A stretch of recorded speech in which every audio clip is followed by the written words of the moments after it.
So the world is your mind. Nothing exists outside your mind.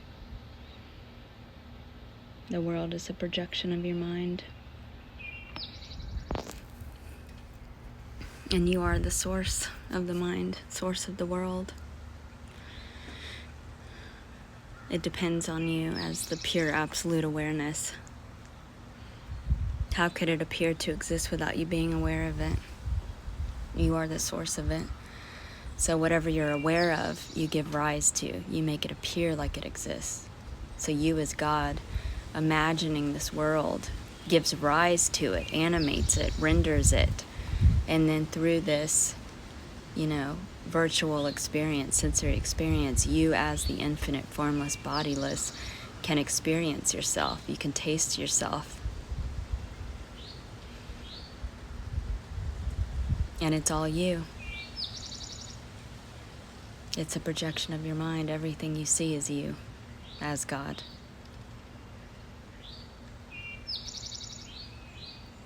As the infinite, formless, immortal.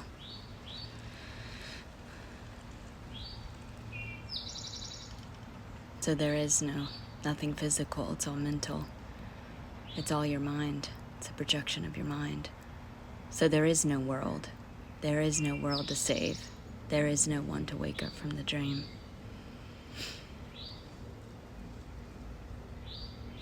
It's all you as the absolute pure awareness that doesn't need to wake up. That's the source of the mind. It's always content, always fulfilled. Outside of the illusion. Aware of it, illuminating it, making it appear to exist. But it's not real. Nothing's real. The face on the screen is a hallucination. All the characters, the world, the animals, everything, it's all a hallucination of your mind. And you're God. Imagining yourself as everything so that you can play with yourself like an infinite playground. And it's limitless, it's infinite. It's only as limited as you believe it to be, and then you render evidence of it because you're God. So it's infinite, empty potential. It's whatever meaning you give it. And then you give rise to that meaning and then project it onto the screen of awareness that you are and perceive it. So it's like, I love the analogy of the movie theater because you're the whole movie theater. You're the projector rendering the imaginary, the light beams on the screen that are not real characters, not real bodies on the screen. Nothing physical, it's just light. And then you are the screen of awareness from which everything appears and disappears, the substratum that's unchanging and untouched by what's appearing. Immortal. That's always there, even when the movie changes or when the movie disappears. You're always there. Despite the appearance of the character and how it appears to change and disappears, you're always there. And then the one in the movie theater watching the movie, you're not in the movie. You're giving rise to the movie. You're making it appear like it exists. And with reference point to the previous frames, you create a story, a movie that makes sense. So by reference point to contrast and memory, which is just instant and immediate, infinitely vibrating information or data in the computer available at any time that can be transmuted and changed, it's malleable. So timeless, nothing happened before this. But with reference to memory, you can make this scene make sense. You can define it, you can perceive it through reference of memory and contrast.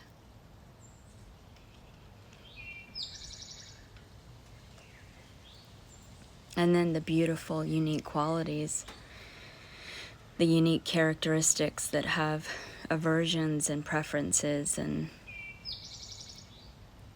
it's limitless potential, limitless information, but by the illusion of constraints and limitations, you as God can appear to experience yourself as unique qualities, qualia,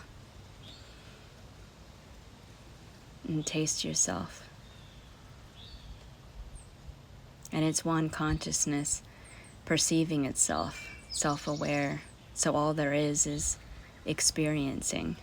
All there is aware of sensations, awareness.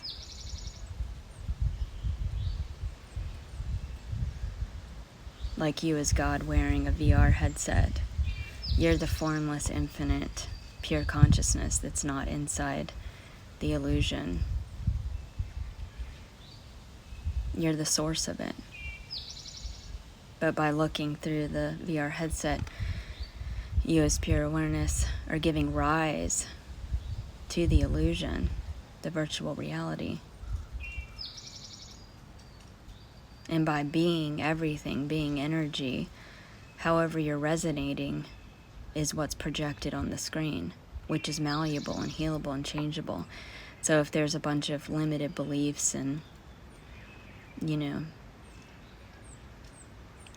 that there's a separate world and there's everyone's out to get me and I'm a victim, and then you'll project that onto the screen of awareness that you are. But you as pure awareness remain untouched, immortal. So all there is perceiving those sensations, perceiving those emotions, those feelings. That's all there is just experiencing. And no one's experiencing it. There's no individual, there's no separate individual experiencing it. It's one consciousness, self-aware, tasting itself as every sensation.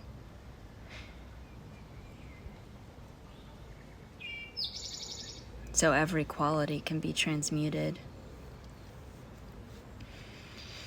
So resonating on, as being limitless, as being immortal, as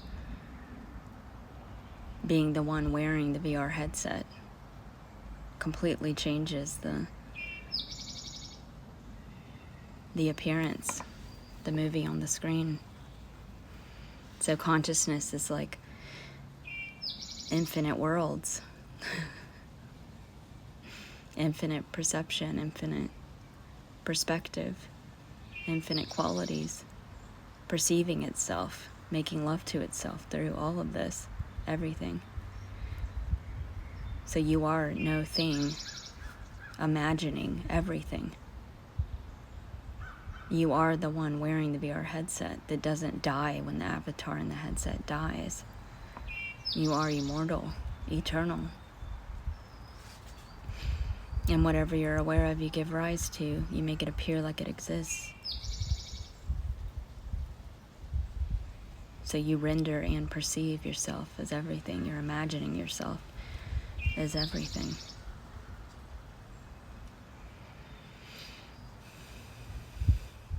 So this is one God, one consciousness experiencing.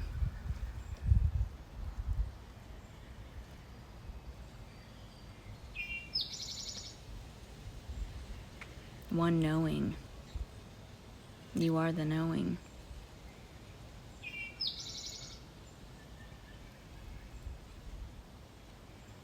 That can't be known because you're infinite and you can't stand apart from yourself. You are that. You can only be it.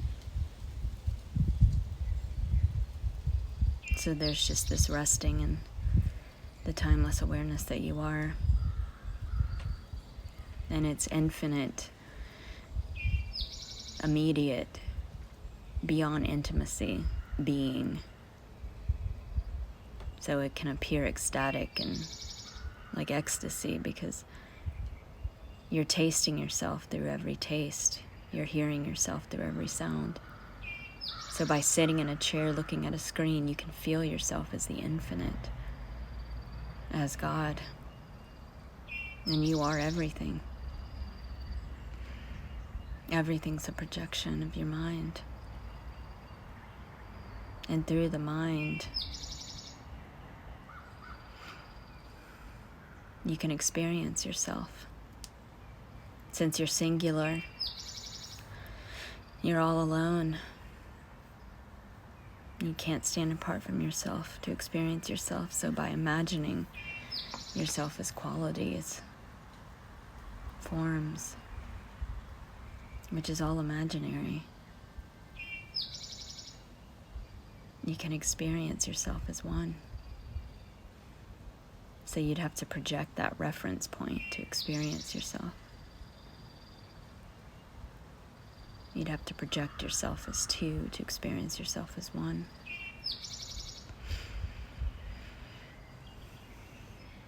So just like God's sport or God's Leela, you wanted this dreaming and even getting lost in your dream so that you could wake up and recognize yourself as the absolute, as the vast, infinite self that never dies. And you get to experience that through forgetting first and losing yourself in your dream.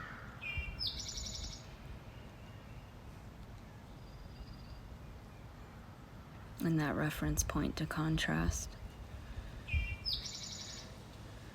And experiencing what it was like to be human when you're not. To be mortal, to be finite when you're not. When you're infinite, you're immortal.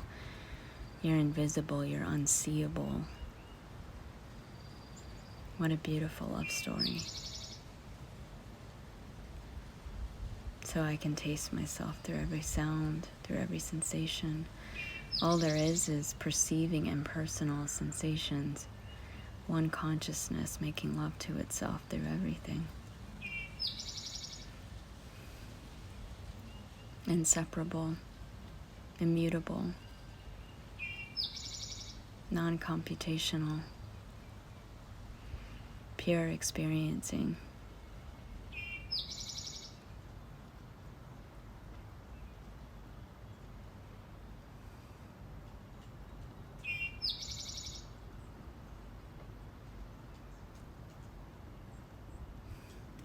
All there is I am.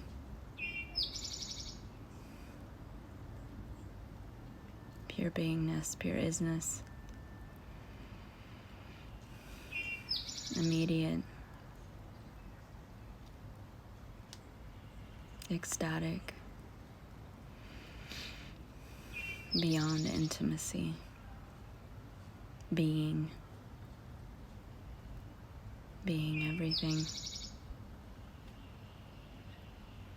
And how beautiful through this even disassociation, you as God can appear to have a unique experience and sense a unique perspective. But you're all perspectives, you're everything, you're infinite meaning. So by projecting these illusory constraints or limitations, you can taste yourself in a unique way.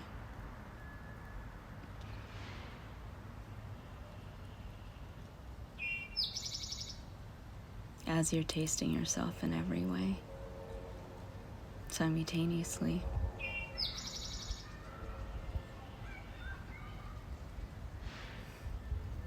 So it's all you. All you is God. Everything is. And it's all a projection of your mind. It's all you imagining this. Projecting this and perceiving yourself as this.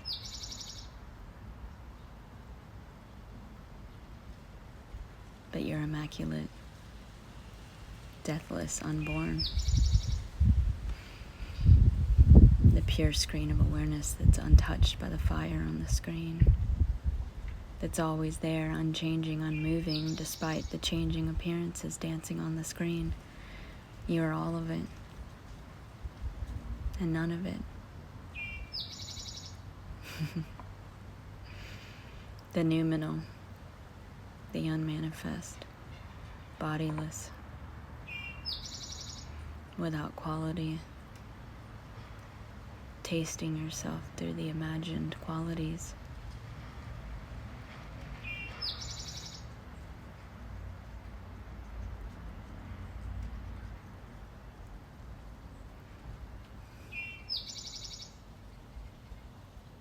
And this is heaven.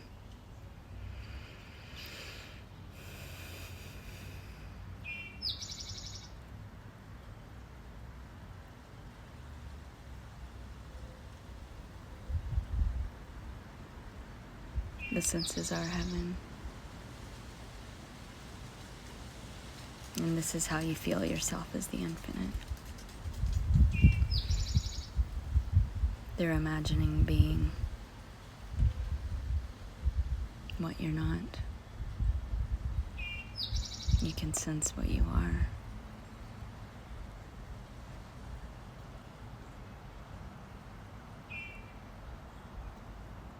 And it's all your mind.